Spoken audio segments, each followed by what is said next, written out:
Can bibimiz Esmira. Sevginle dolur bu dünya, her bakışın bir nur saçar. Hayatımızı sen bezersen.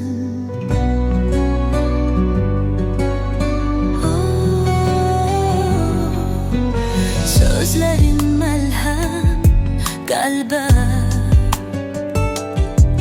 kalbin həmişə tertemizde.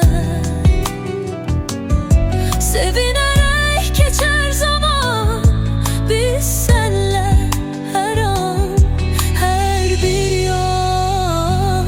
Sen bizim gururumuzsan, hürmetin ruhumuzdan asla çıkmaz. Bitip tükenmez hiç vaxt, can bibimiz Esmira. Sen bizi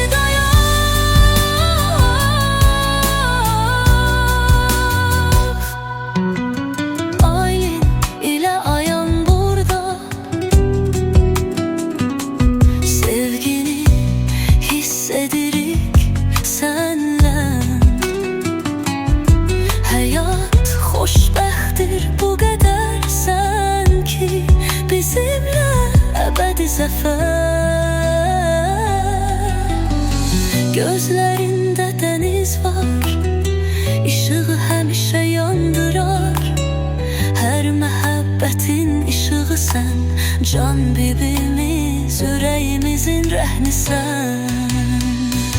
Sen bizim gururumuzsan, hürmetin ruhumuzdan asla çıkmaz. Bitip tükenmez hiç vaxt, can bibimiz Esmira.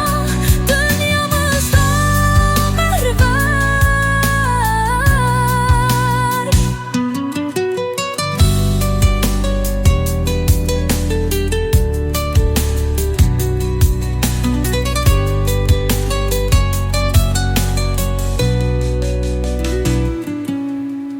Dünyamızda mərvər.